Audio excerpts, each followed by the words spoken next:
Здравствуйте! Вы смотрите телевизионный альманах Русского географического общества. Очередной выпуск программы хочу начать с важного в мире науки события. В Уфе издана уникальная монография, посвященная природному парку Аслыкуль. Она называется «Природные условия и биота природного парка Аслыкуль».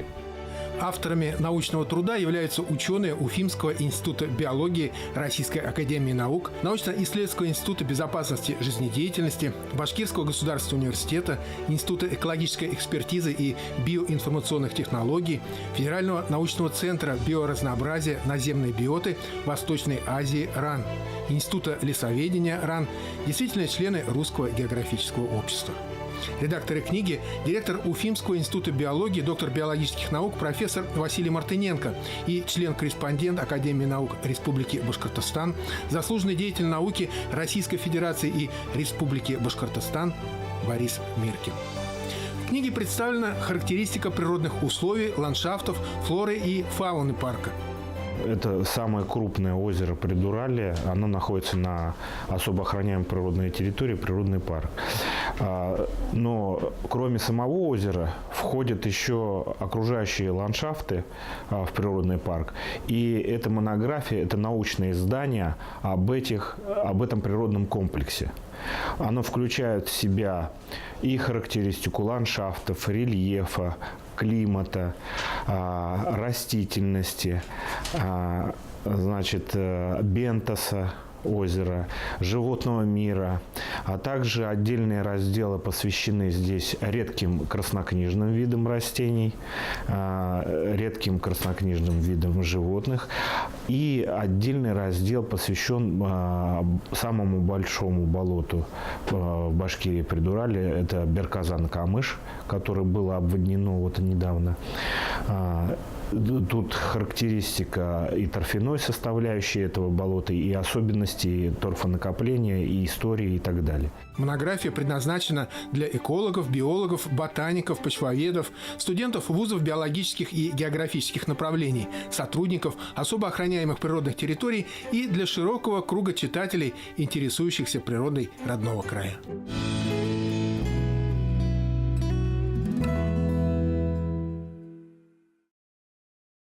В природном парке Зелим, созданном в конце прошлого года, готовится к наплыву гостей. Ежегодно на сплав сюда приезжают тысячи туристов со всех уголков России.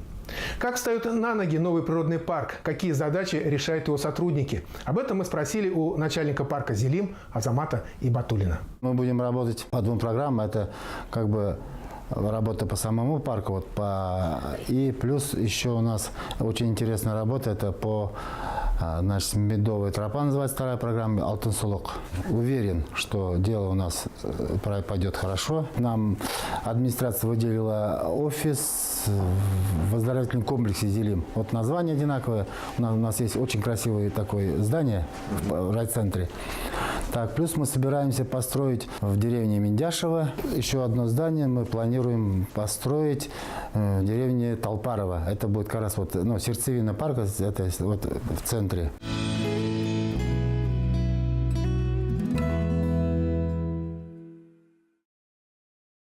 Башкирском региональном отделении Русского географического общества прошло заседание комиссии по туризму. Члены комиссии утвердили положение о присвоении звания «Уральский барс», рассмотрели экспедиционные маршруты на лето.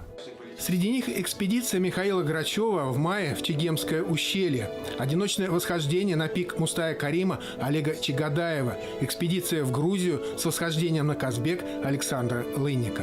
Также в августе в Таджикистан отправится группа альпинистов под руководством Олега Лукьянова. В этом году я собираюсь также уже с другими ребятами из туристского клуба «Спутник» сделать четвертая категория сложности на чемпионат России по спортивному туризму. И также, я надеюсь, он пройдет под эгидой РГО. То есть изучение природы КОР. Главным экспедиционным походом башкирского отделения РГО станет восхождение в октябре на пик Мустая-Карима с прямой трансляцией с вершины на торжественном собрании, посвященном столетию народного поэта.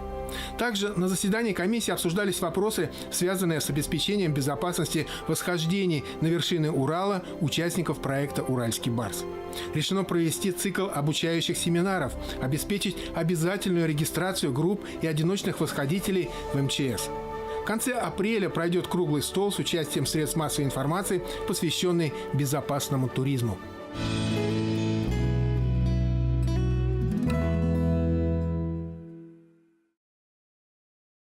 Продолжит наш телевизионный альманах видеосюжет из Астрахани, откуда буквально на днях вернулась наша съемочная группа. Давайте посмотрим, как отрываются, в хорошем смысле слова, в дельте Волги уфимские рыболовы-любители. Такую рыбу я, конечно, вот первый раз еще вытаскиваю. Пенсионер из Уфы Альберт Галяутдинов, опытный рыбак, обловил многие водоемы родного Башкортостана. Однако и для него рыбалка в дельте Волги – настоящий рай. Здесь он впервые вместе со свояком Алексеем Игошиным, тоже пенсионером. У обоих чувства словно попали по ту сторону экрана программы «Охота и рыбалка». Первый выезд в Астрахани. Ух ты, такой... И вот нам повезло. Оказывается, вот такие рыбы водятся, да, крупные? Вот. Но у нас, наверное, они тоже есть, но мы почему-то там не можем пока ловить. Впрочем, приблизительно 8 пойманных рыбин из 10 команда уфимских рыболовов выпускала обратно в родную стихию. Они в Астрахань за ощущениями приехали, а не за рыбой. Этот чуть побольше. А принцип-то такой же. Сначала была поклевка, потом он, чувствуется, его догнал.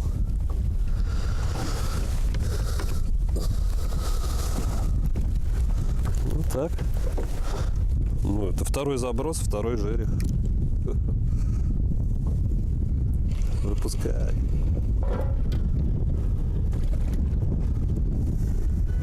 Опытный рыболов, президент Уфимского клуба подводных охотников «Талкас» Владимир Рязанов в дельте бывал не раз и не два.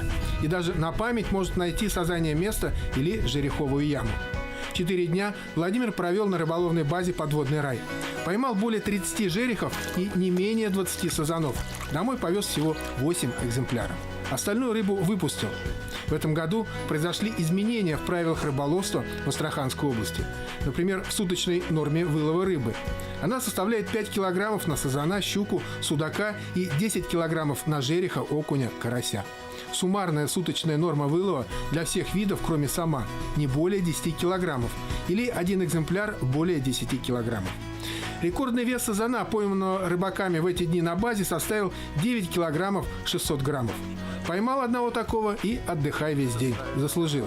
Впрочем, поездка в дельту – это не только рыбалка. Это радость общения с единомышленниками, с природой, настоящий душевный отдых, тем более, если ты находишься в подводном рае. Условия здесь, конечно, для нас организовывают шикарные. В принципе, поэтому мы сюда ездим. Не только насладиться рыбалкой в этих замечательных местах, но также и после рыбалки замечательно отдохнуть. То есть питание, проживание здесь на самом высоком уровне. В следующем выпуске телеальманаха мы подробно расскажем об особенностях весенней рыбалки в Астрахани и об изменениях в правилах рыболовства, которые произошли в этом году в Астраханской области. Эксперты программы дадут советы, на какую снасть лучше ловить сазана, жереха, окуня, судака.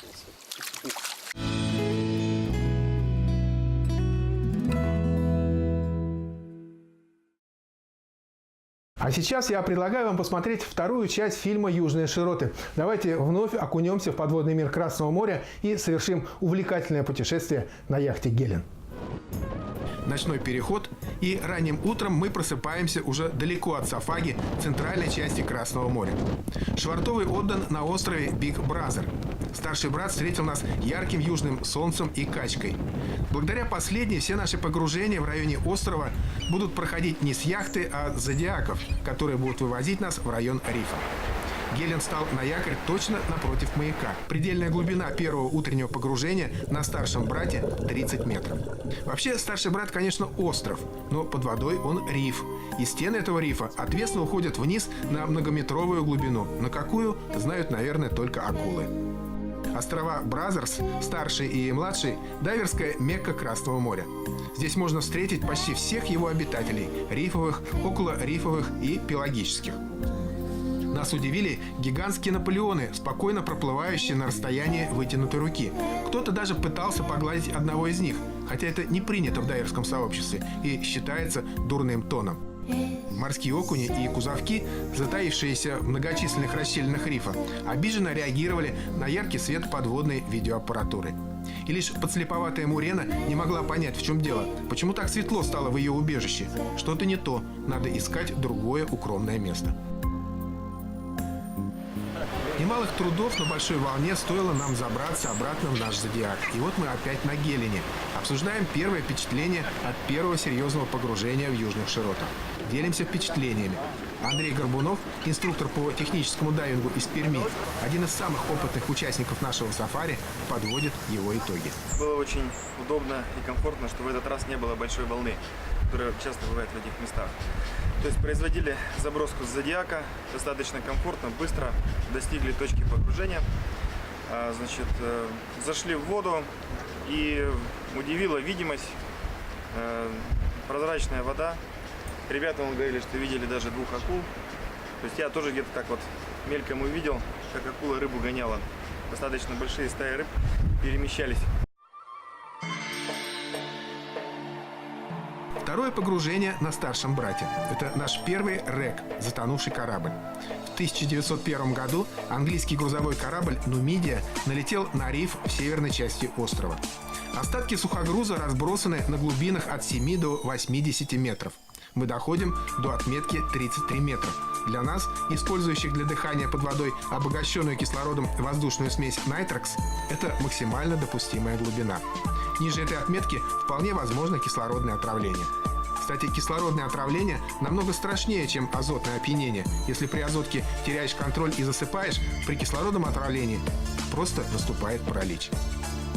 Верхняя часть Нумидии украшена локомотивными колесами. Для дайверов они служат надежным ориентиром, хотя давно обросли мягкими кораллами. Искусственный риф, в который давно превратилось затонувшее судно, облюбовали многочисленные морские обитатели – луцианы, каранцы, морские окуни. Словно искры в синеве загораются при свете камеры сотни оранжевых псевдонтиасов. Они окружают нас со всех сторон, прямо как бабочки на лесной июньской поляне.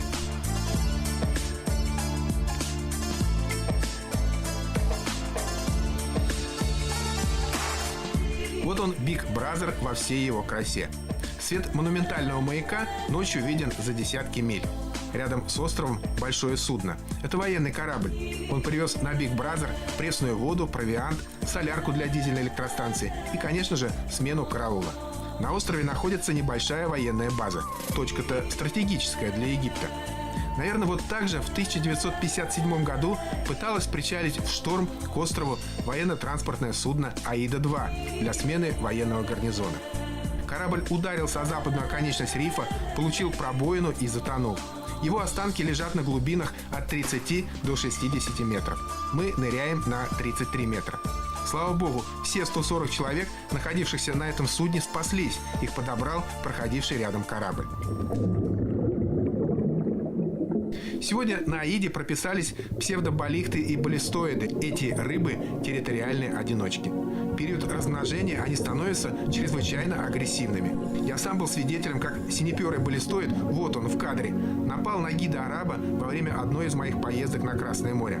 Своими пусть не острыми, но достаточно крупными зубами баллистоид насквозь прокусил толстую резиновую ласту проводника. Еще один старый знакомый – крылатка-зебра. С ней нам придется еще не раз встретиться во время путешествия. Однако мы под водой уже 45 минут. Запасы воздуха, судя по манометру, подходят к той отметке, когда нужно думать о всплытии. Теперь главное успешно выпрыгнуть из-под воды на борт ожидающего нас зодиака. Удачно. Вот и наш Гелен. Совсем незаметно наступает ночь. Первая в открытом море, в самом его центре. Рядом крохотный кусочек суши. Остров Big Brother. Его можно обойти по периметру за 5-6 минут. Одно из развлечений во время таких глубоких морских вечеров – рыбалка. Вода вокруг яхты буквально кипит от рыбы.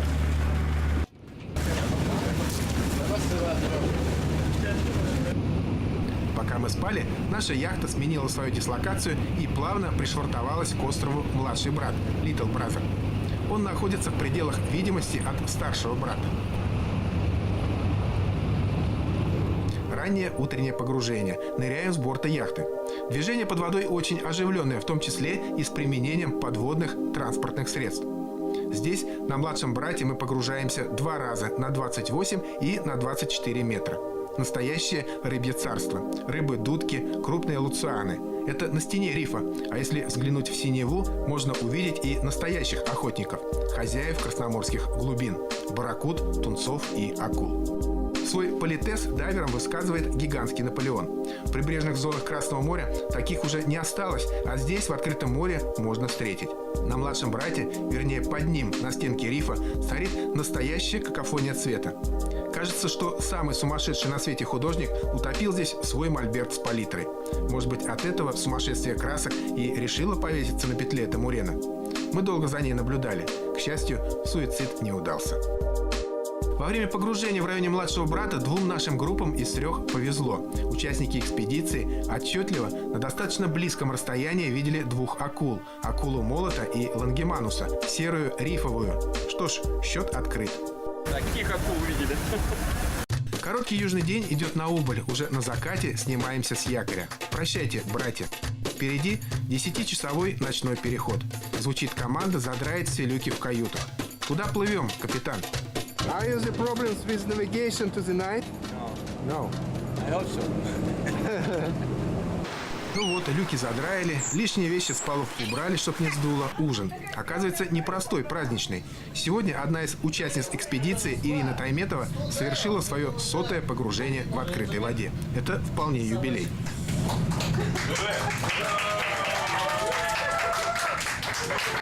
По традиции, Ирина должна выпить вина из своей дайверской маски. Смотри-ка, получилось, словно и не 100-й, а вовсе 200-й или 300-й дайв. Но потехи час, а дайвингу время. Рано утром нас ожидает самый интересный объект юга Красного моря – риф Дедалус. Мы находимся на самой высокой точке Красного моря. Это маяк Дедал. До Судана 130 миль. А вообще это объект стратегический. Он находится на пересечении торговых путей из Атлантического океана в Индийский. Риф Дедалус, пожалуй, самый интересный объект нашего путешествия.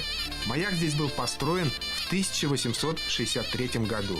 Его географические координаты 35 градусов 52 минуты северной широты и 24 градуса 55 минут восточной долготы.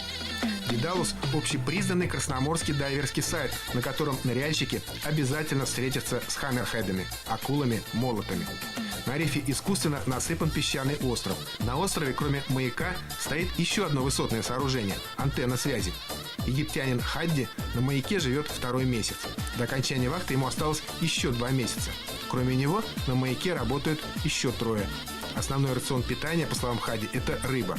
Когда на риф приезжают дайверские яхты – праздник, чай на борту гостей, новые лица, небольшой бизнес по продаже сувениров. Между тем, одна из наших дайверских групп готовится к погружению. Вновь идем в море на зодиаках. Наш инструктор Махмуд в надежде увидеть огромную акулу даже берет с собой бортовую видеокамеру. Я ему желаю удачной видеосъемки. Махмуд, I wish you good picture. Thank you. Thank you very much. Эмоциональное возвращение. Салат Султанов, один из подводных видеохроникеров сафари, в полном восторге. 8 акул вокруг нас плясали. Ну и молот был, близко подходил. Пока мы ныряем, не теряет время команда яхты. Кормить-то нас надо чем-то, кроме консервов. Шутка, конечно, но рыбу поймали. Ну все, между нырялками надо делать перерыв. Решаем высадиться на риф и сделать экскурсию на маяк. Удивительно, но в сотнях миль от материкового берега посреди Красного моря на рифе встречаем белую цаплю. Птица с вполне определенным местом жительства.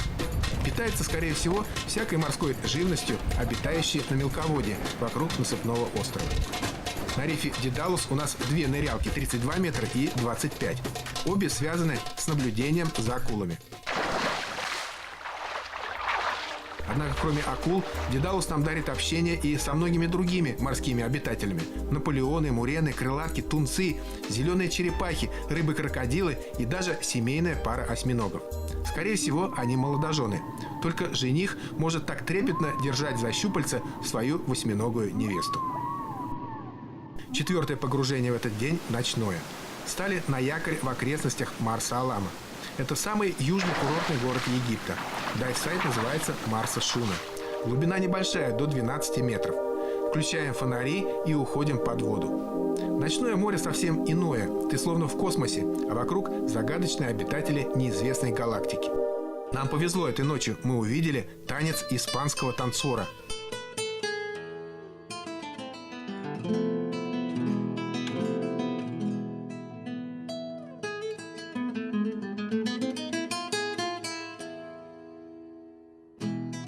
Испанский танцор – самый знаменитый голожаберник. По ночам он грациозно кружится, колыхая краями своей красной мантии. Свое название голожаберники получили за то, что их жабры находятся снаружи и колышутся в воде, соединенные в расположенный на спине небольшой пучок. На брюшке два маленьких выроста, называемые рогами. Это органы осязания.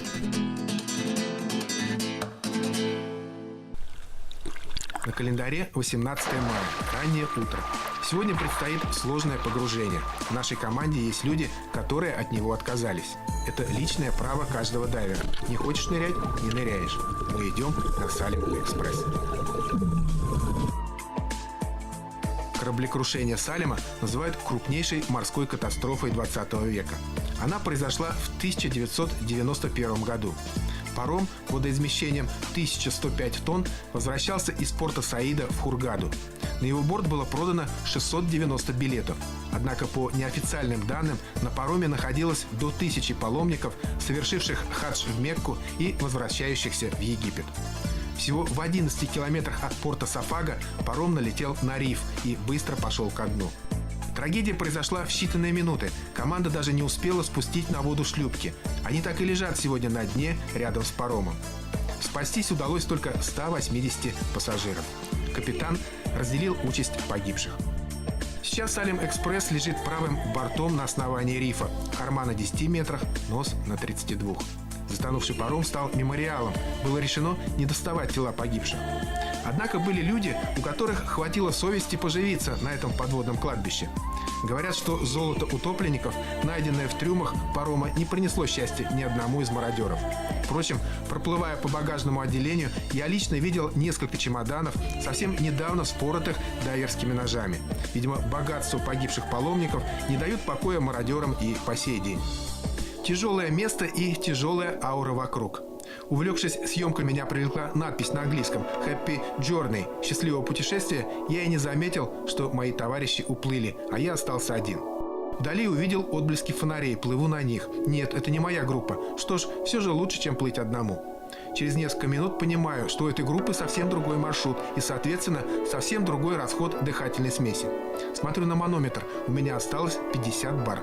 Критическая отметка, при которой дайвер должен всплывать. Но куда всплывать? Над головой потолок багажного отсека. Спокойно, без паники. Надо экономить воздух. При каждом вдохе и выдохе задерживаю дыхание на 5-6 секунд. Наконец, над головой свет. Довольно большой иллюминатор. Плыву наверх. А вот и знакомые лица. Это Евгений Реш. Жестами показываю ему. Воздуха осталось 40 бар. Буду всплывать.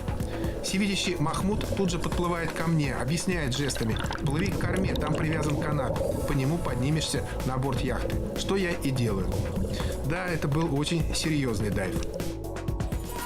Наше путешествие в южные широты закончилось. Скорей домой.